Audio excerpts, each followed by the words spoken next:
Casser l'image du logement social encore associé aux barres d'immeubles en retrait des centres-villes.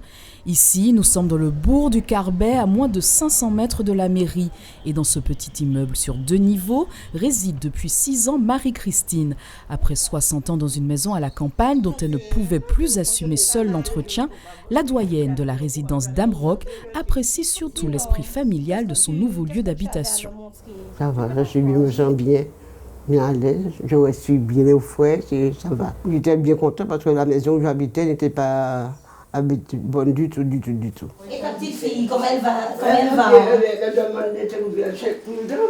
quand tu la verras, tu lui diras bonjour pour moi, s'il te plaît. Là, je ne deviens pas uniquement le concierge de mes locataires, mais aussi des voisins de la résidence. C'est-à-dire que tout le monde me connaît.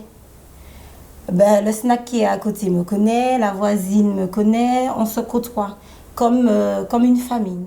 Une résidence à taille humaine, tout est dans la nuance pour ce bailleur social. Il ne veut pas faire du logement social, mais plutôt proposer du logement à loyer social.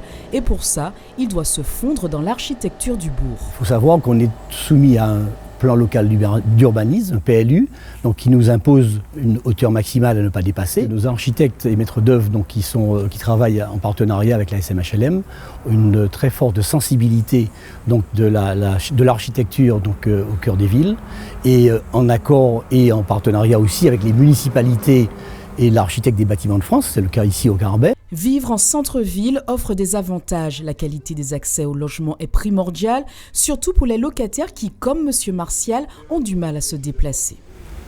Si j'avais les jambes comme avant, ça ne m'aurait fait rien. Mais comme je suis là, je ne peux pas.